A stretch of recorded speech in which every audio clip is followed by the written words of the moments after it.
This is the Chris Project, where we discuss mental wellness, self-awareness, and mindset with entrepreneurs and experts.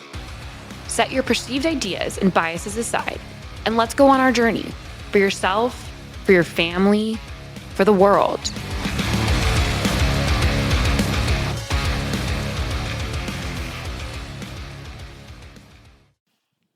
Welcome to another edition of the Chris Project. I am your host, Christian Brim. Joining me today, Agi Keramidas. I probably mispronounced that again. Keramidas. Help me out, Agi. Keramidas, yes. Keramidas. I apologize. No worries. So, welcome to the show. Thank you very much. It's a pleasure to be here. So, why don't you start by telling the audience, who you are, what you do, kind of a brief CV. Okay, so I am Greek originally. That explains the difficulty in pronouncing my name. I lived in Greece. I was born and lived in Greece until I was 35, around 35 years old, where I decided to move to the UK, where I'm still at over 15 years afterwards. My background, my professional background, is dentistry. So I trained as a dentist. I practiced dentistry back in my home country for about 10 years. And then I moved to the UK. I carried on practicing dentistry. At some point when I entered my 40s, I went through let's say, I won't call it a crisis, but let's say a transformation or some changes in my life, as it happens to many people, if not all. And that started steering me away from dentistry, which I realized at that time that it was never a real passion of me. It was something that was, to a large extent, imposed on me by my parents, my mother in particular, who was a dentist. So I, followed that particular profession because of her. So in my 40s, I realized that this is not what I'm passionate about, and certainly this is not what I would like to keep on doing for the rest of my career, shall we say. So at that time, I discovered personal development, and I started, reading books, going to seminars. I went to Tony Robbins, one thing after the other. And then I started a podcast about personal development. And gradually I steered away from dentistry and into the world of podcasting and personal development, coaching, mentoring. And now I have fully transitioned. It took a while for my transition, but I have transitioned to something that is really fulfilling and something that I enjoy doing, that which was never the case with having to go to the dental practice every morning. That's a brief overview. Well, I thank you for sharing that. I've had many dentists in my life, some very, very kind people. I've never met someone that was truly passionate about dentistry. But I'm sure they exist. I have, and I respect them and I admire them. And I would have loved to be one of them, but I wasn't. Yeah. Well, I found something I want to tug on. We talked in the green room about how the show would go, and I listen, and then I find something interesting, and I tug. And this idea of starting a career path based upon others' expectations. I had a dear friend, he has since passed, that his family, his siblings were all doctors, and his dad was a doctor, and there was this high expectation of going into the profession. And David, God love him, he just wasn't smart enough to get into medical school, so he decided the next best thing would be to be a lawyer. And so he was a lawyer, and for that reason, he talked about how he was still kind of looked down on by his family, like he was a professional, but he wasn't a doctor. and kind of carried that burden around for a while, a long while. And I remember having lunch with him, a long time ago, and he was just describing this like I just hate law. I hate what I do. And I'm like, well, why don't you do something else? And he goes, I don't know. He said, I really think I would like to be a teacher. And I'm like, interesting. Well, it took several years for him to gain the courage, but he decided to become a teacher, leave the profession of law, and he only lived about 5 years after that transition to a middle school civics and history teacher.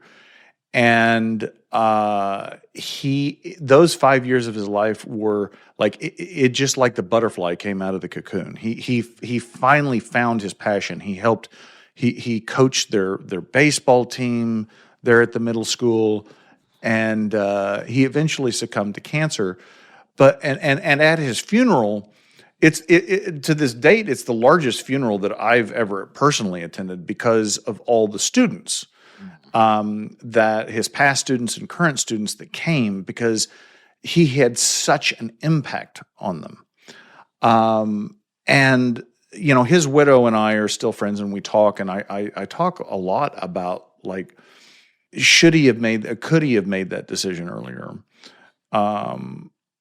But it sounds like you had a similar expectation set to you by your parents, by your mother. You've done the personal development. What are your reflections on that? It's a big, big topic here. Whether, let me start with this, whether one could have taken a decision earlier than when they take it. Maybe, but that's purely theoretical because we never do things before we actually do them. We might contemplate on it. I mean, if I would go back and do things again, I would really have loved to take that decision earlier on.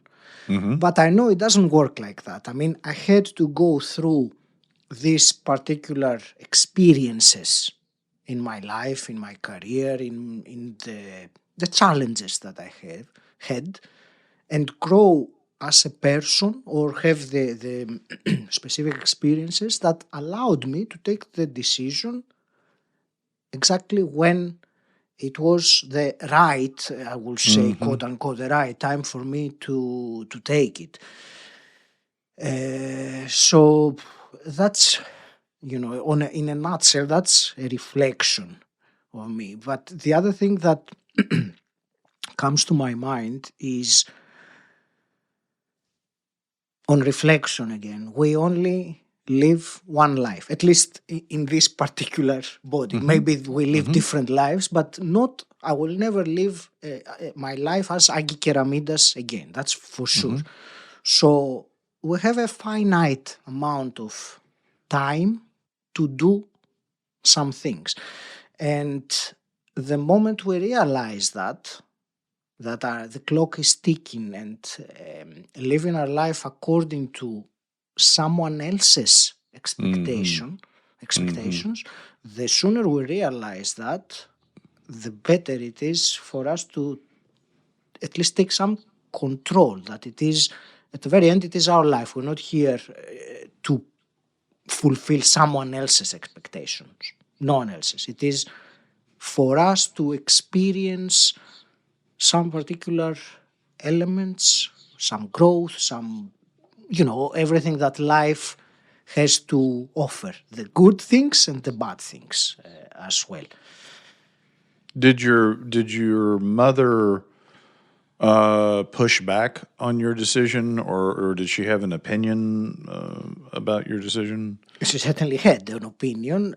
She didn't push back very much. Initially, she did a bit, but I was when your son is in their 40s, you have little power of influence over them. And it's also because I live in England and she lives in Greece, there was also the lack of physical proximity, so we wouldn't see each other so often. So there was little that she could do, and soon it didn't take her long to realize that this is what Agi wants to do. So I was blessed that she supported me and still does.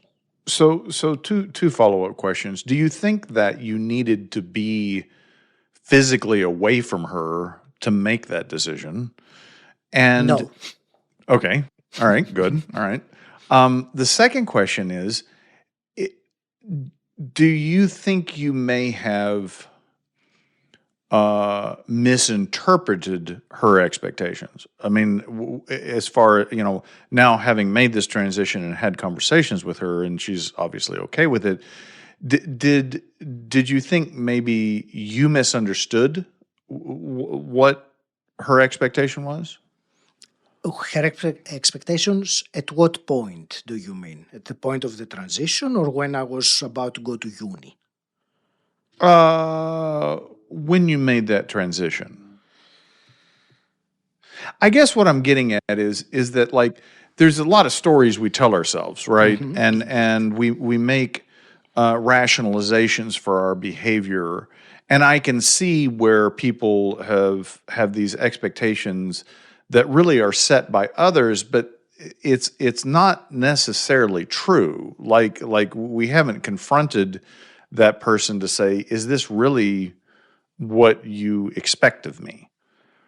I understand the question. I think before I would even consider whether her expectations of me at that time were indeed the ones that I thought they were, the layer behind that was my own clarity or lack of clarity of whether that was indeed the right thing for me or not. So, up to a point when I started getting out of dentistry and going a little bit into part-time, going from 5 days to 4 days and so on. Until that point, I thought that it's okay. It's a good job. I am respected. I earn good money. I have people that I help with their oral health or their confidence or whatever else that I have helped them with. Fair enough, I might not enjoy it very much, but most people are like that. That's what I knew. That was my mindset was at that time. So because of that, it was probably irrelevant what her expectations were. Okay. I mean, her expectations came into play when I realized that, no, this is not what I want to do anymore. And then I started thinking, what's, the the pushback I might encounter if I do that. I hope that makes sense. No, it does. I mean, so what you're saying is you needed to get clarity for yourself, and only when you had that clarity did you start questioning, like, okay, why am I doing what I'm doing? Like, yeah, okay. Yeah. What, making that transition, what were some of the struggles that potentially were like, no, I shouldn't do this. I should stick with dentistry. Did you ever encounter that situation where, like, I'm not sure this is going to work out? All the time. I think what I have come to realize is that this, I would call it self-doubt. What you just described, I will put it into the term self-doubt. I think that is something that happens to everyone. It happens to all of us. There is that voice that questions whether the path that we choose is indeed the right path, or we can make it, or if we're good enough on that. So I think that's where it begins with, the self-doubt element. So yeah, maybe we can go toward that direction. Sure. Let's unpack that. I think I think you're right that self-doubt is something that sticks with you. I know, I find it surprising, having had some amount of success as an entrepreneur, how the ground shifts still happen, in that it's like, okay, have I done all I could do, or could I do more? Could I be better?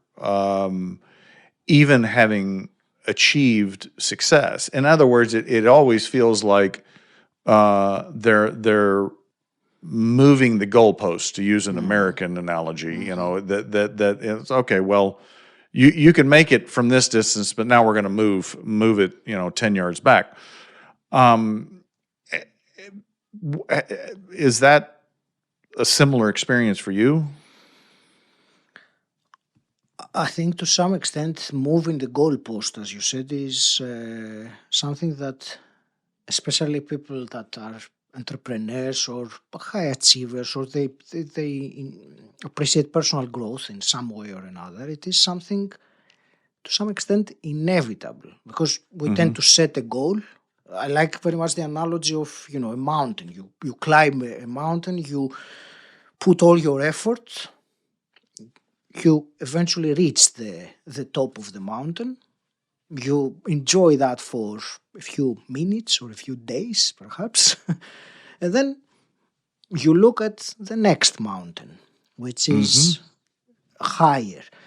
So it does tend to go on and perpetuate in that sense. And I believe that is something that many experience. And I can't say this is right or this is wrong. I think in a way it is natural, because we can't, especially people that want to grow and appreciate growth, reaching the top of the mountain or a certain level of success in their business or whatever it is satisfying once you do it. And then we start thinking, so now what? It's Yes. natural to want to evolve, if I can put it like that. Of course, there are also traps in this, because if you continuously keep on moving the goalpost, the one risk or one danger that involves is that you are never satisfied with what you have achieved. You keep on going more and more, and there's never an end to this. No. I mean, I think entrepreneurs tend to use money as a scorecard, oftentimes, when comparing to their peers, and you can always find someone that's made more money. I guess unless you're Elon Musk. I But think there is someone there might still be, right? Like, I mean, but the point being that if that's your measure of satisfaction, you're doomed to failure. I think also, listening to you and reflecting, I think one of the things that I did a poor job of was enjoying the journey. To your point, like this striving towards whatever. I mean, it doesn't have to be so. Like, it could be that you had a transformation and you're pursuing something that resonates more with you, like in your case, right? There's still the striving element, right? And goal orientation and outcome, orientation. But not enjoying the ride, not enjoying the process, because that's where you spend the vast majority of your life, not on top of the mountain, right? Or at the bottom of the mountain. You spend most of your time the climbing. Definitely. And that's something that it has taken me a while to realize that for myself, that everything is about the journey. It's not a destination. The destination at best would last a short amount of time before it is replaced by another destination. So the amount of time that has taken you to reach that destination, let's say it's 2 years or 3 years, that is exactly the journey and the day to day, the appreciation of what we're doing, our progress, our mistakes, our failures, our learnings, everything is all part of it. And that is certainly, in my opinion, what matters most. Of course, keeping the destination as a beacon to go towards too. But as you said, that will only last very little time in terms of satisfaction.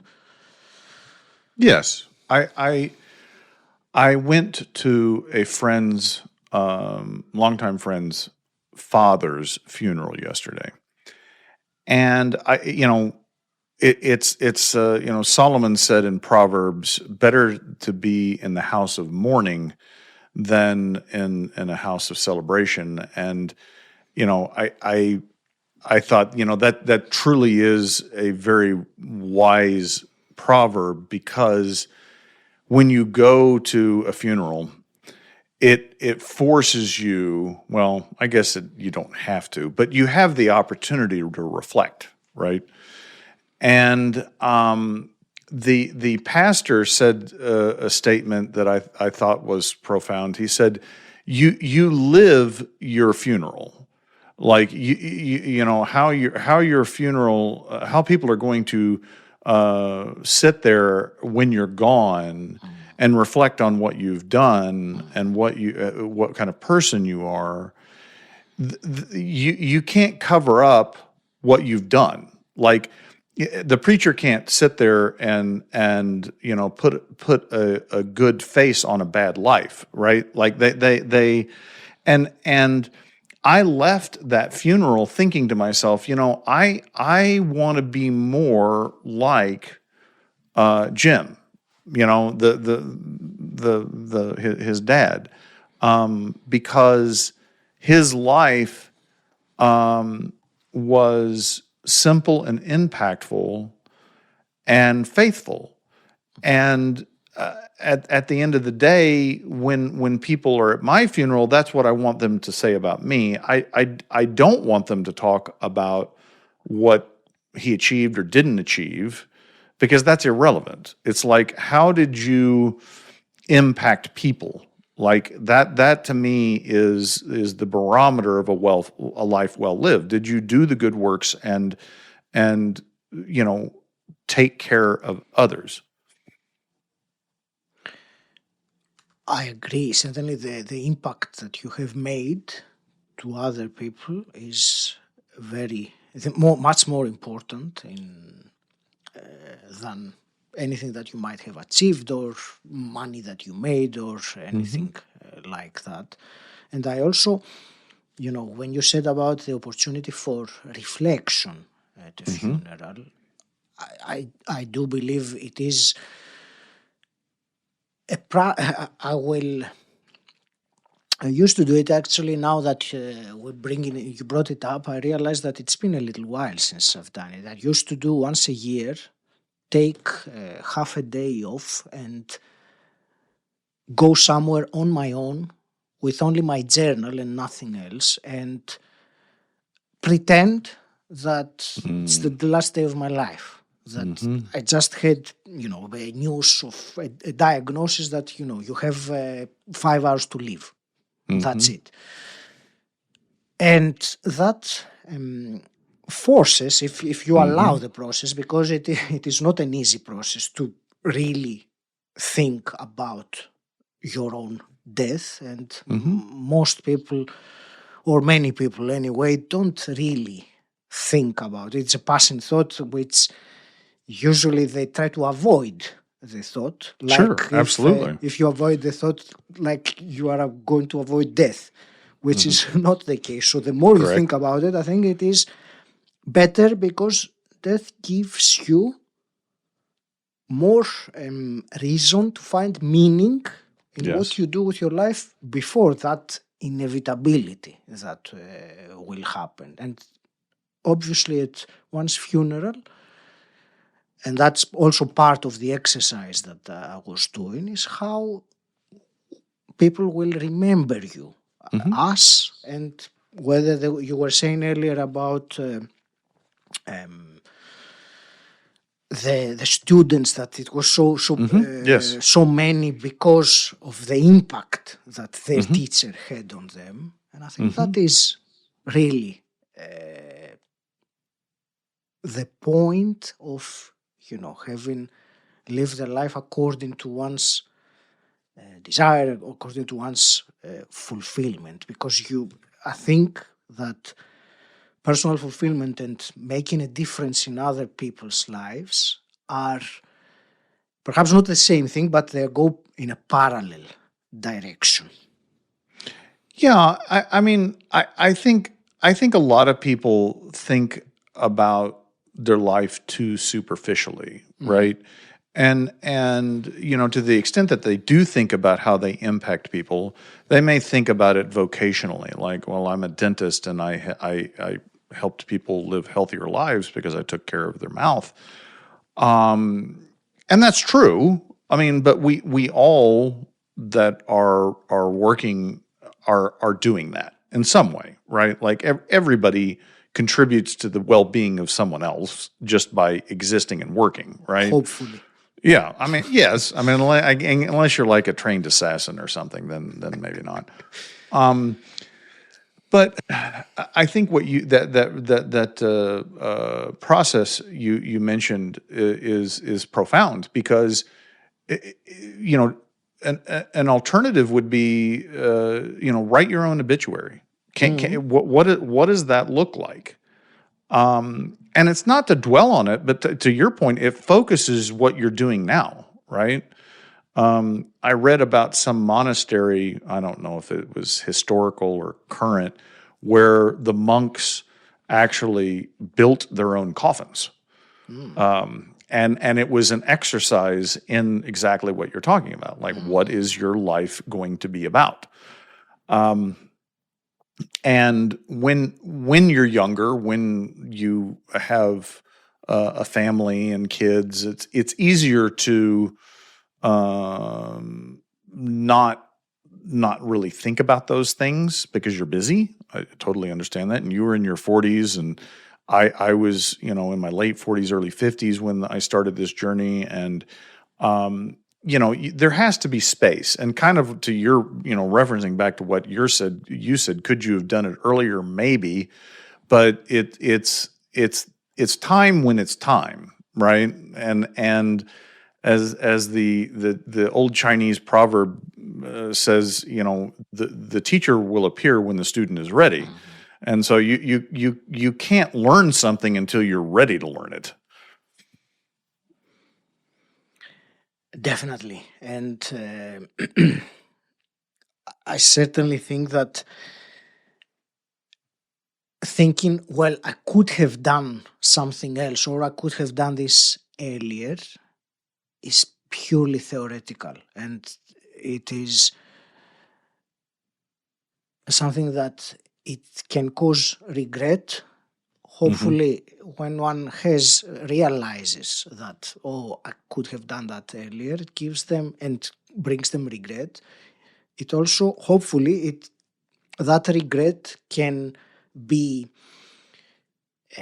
transmuted into some motivation to do something about it, so that there isn't regret. Whereas when you reach the end of your life, any regrets you have, there is nothing you can do about it anymore. True. It's too late.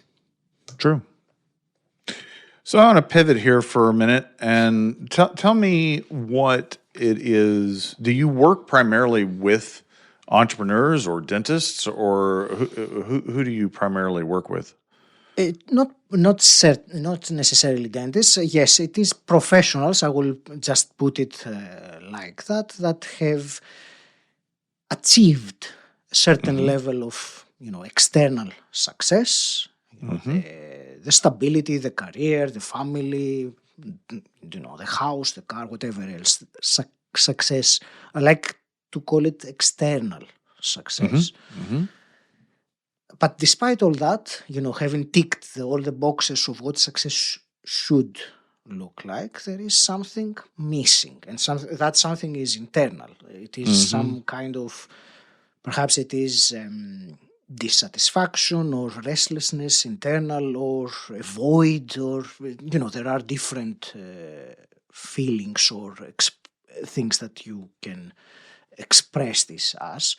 So this is the main focus, to allow someone to realize that there is a different path that one could take if they decide to, that is more, let's say, aligned to who they are internally, to their values, to their inner desires, and then get clarity on the path there, Mm-hmm. and clarity and courage also. I think also courage is something very important, because changing path in life, it's not always easy.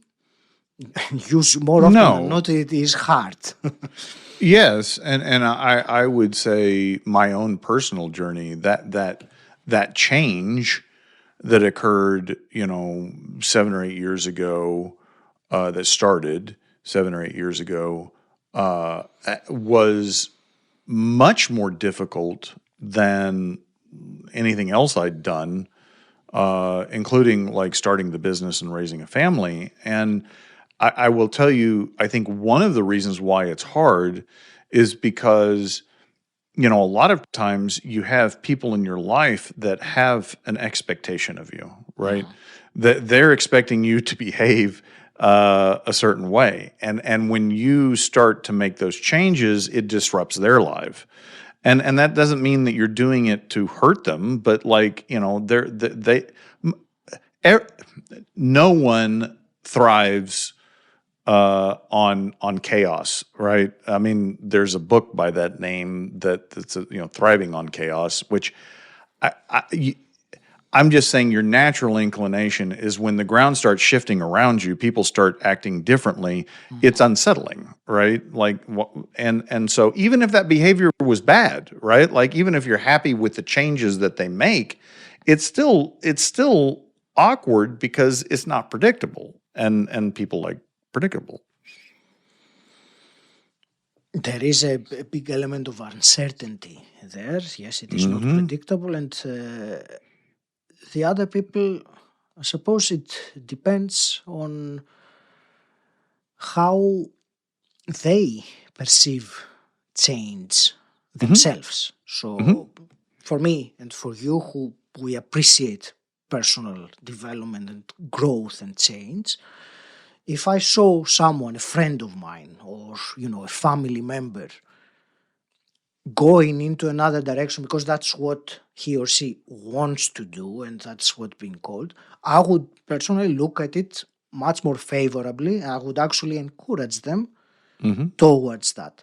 But we know very well that this is not everyone is like that. Probably Most more, people aren't like that. most Yeah, people no, I aren't. agree. So there is a great resistance Hmm. to change. And if they see others changing, that, as you said, it shakes some kind of foundation, because there is uncertainty, and there is also the fear, I will say, that if you change and you evolve and go something else, what about me? That means that Yes. I would probably need to do that as well, but I don't want to, because I have a fixed mindset and I like things to be predictable and how they are, and that can create friction.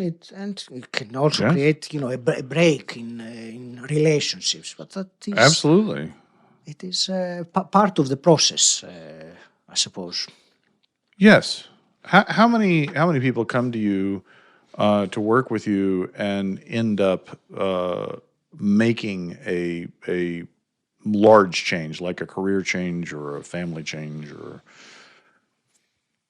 a life change? The majority, I think that is the changes that, and the big changes. If it is a small change, the value of coaching into that. Yes, there's still value in that, but it is not the same. Let's say I want to make a change. What can I put? Like I want to stop drinking alcohol, for example. That is a change. For that is much smaller change for one to make, even though it can have massive results, outcomes by doing it. But as a change, it's very small than stopping your job that you were doing and doing something else, or moving to another country, or splitting up with your spouse, or whatever other change you feel compelled to do. So yeah, it's the big changes, I think, that are most useful to have someone.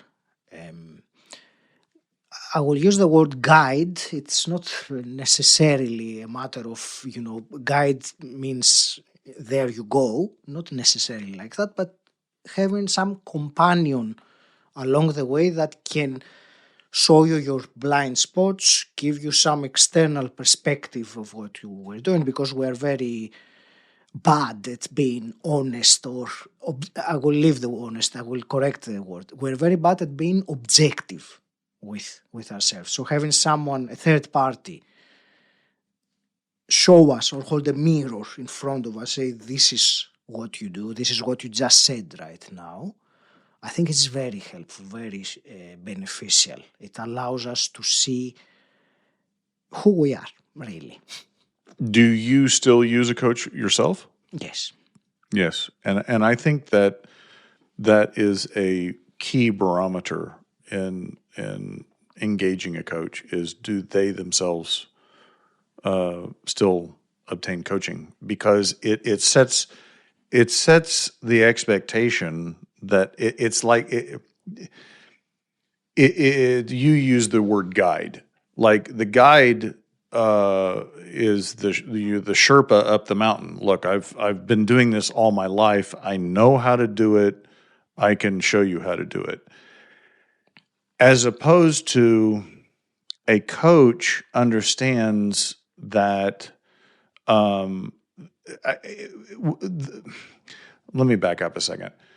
When I say coach, I'm not talking about someone that is going to teach you a skill, right? That is a type of coaching, and being a guide in those situations is absolutely a form of coaching.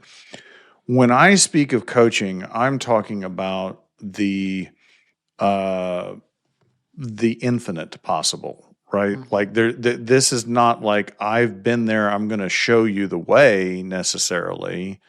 It is, I'm on this journey with you. I think as a coach, and that's why I think if your coach doesn't have a coach, then they're probably not going to have that same paradigm with you. It's going to be more of a guide kind of thing. Yeah. Would you agree with that? I agree, of course. It is, it came to, when you were saying that, it came to my mind, like if you go to a dentist, that his teeth are rotten. Mm-hmm.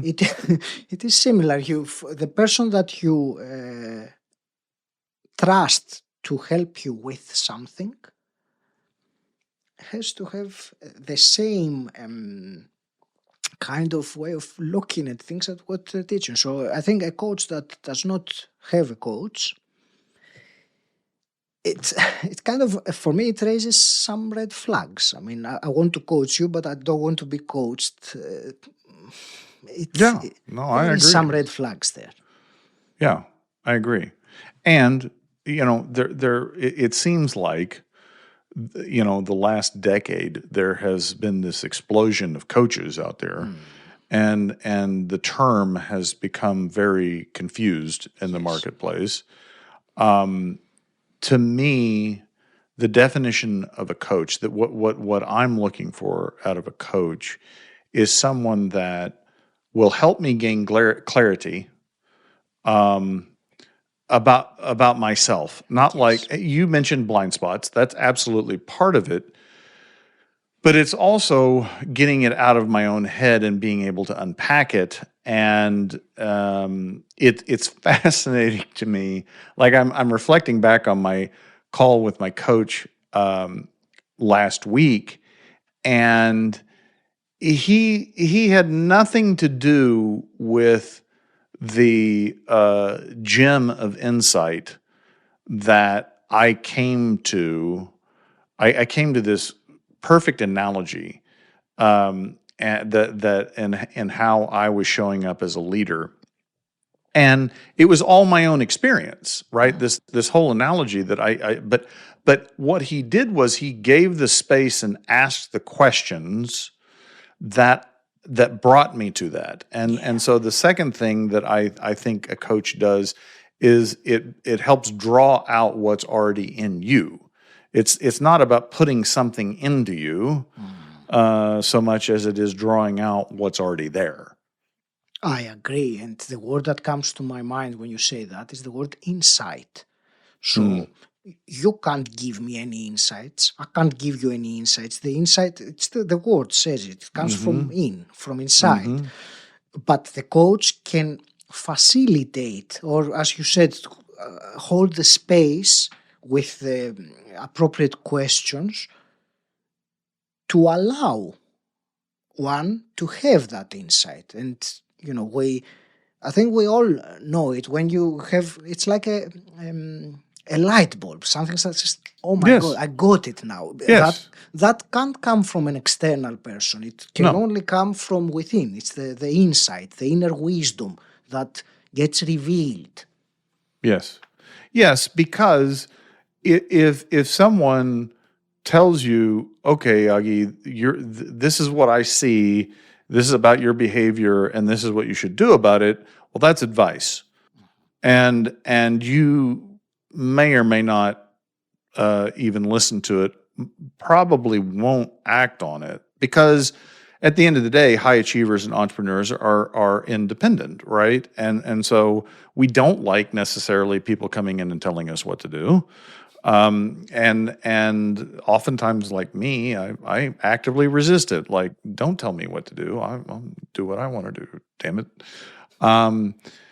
And so that dynamic doesn't work, right? Like, and that to me is more of like what a lot of coaches do is like, I'm going to teach you how to do this thing. I'm going to show you about your behavior, and this is how you need to modify it.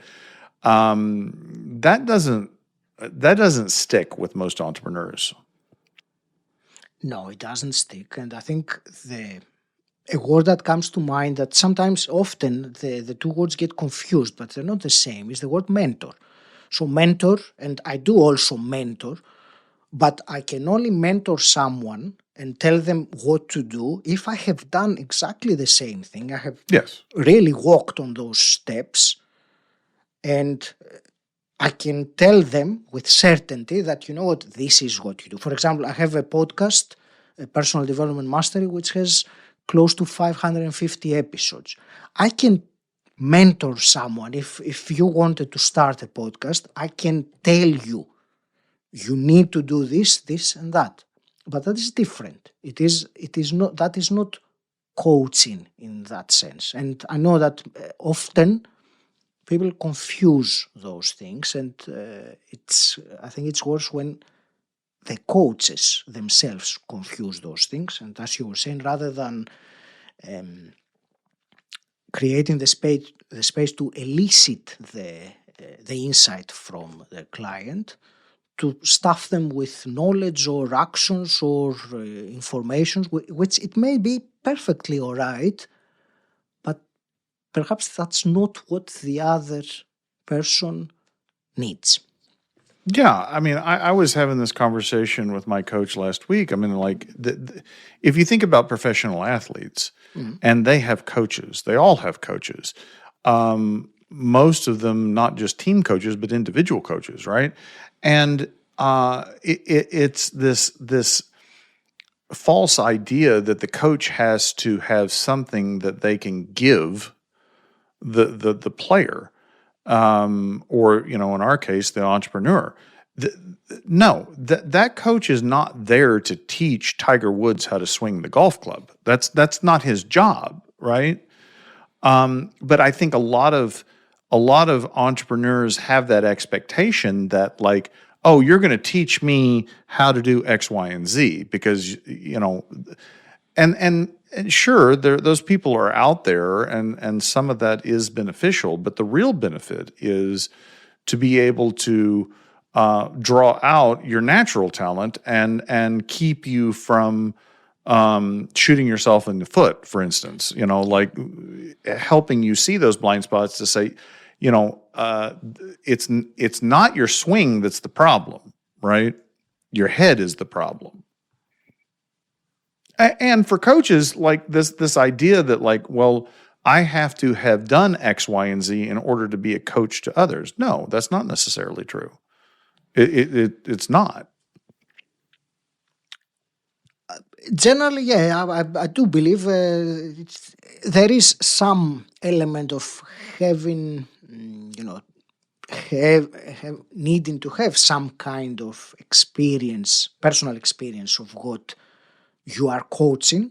I mean, yes, you mentioned Tiger Woods and his coach. Yes, his coach is not most likely not a better golf player than him. No. But definitely they know golf. They know how to Yes. play golf. If Yes. I have never played golf in my life, so no matter how good a coach I am, it would be,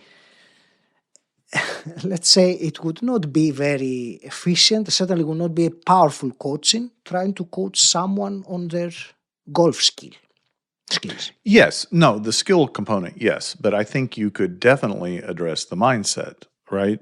And I agree, you have to have experience.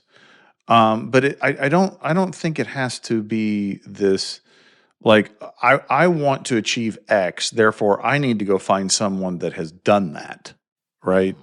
To be the coach. That's more of a mentor relationship, what you're talking about. Like, I want to become the next Elon Musk, so I'm going to go see if he'll mentor me, right? Agi, how do people find out more about working with you and what you do? My invitation to your listener would be to check out my podcast, Personal Development Mastery, where I do discuss all those things, and I, offer the options of where one can find me and connect with me and work together if they choose to. So my podcast is Personal Development Mastery, and you can listen to it wherever you listen. After this conversation ends, check it, type it up and find it. Yes. Well, listeners, will have that link in the show notes. If you like what you've heard, please rate the podcast, share the podcast, subscribe to the podcast. Until next time, remember, you are not alone.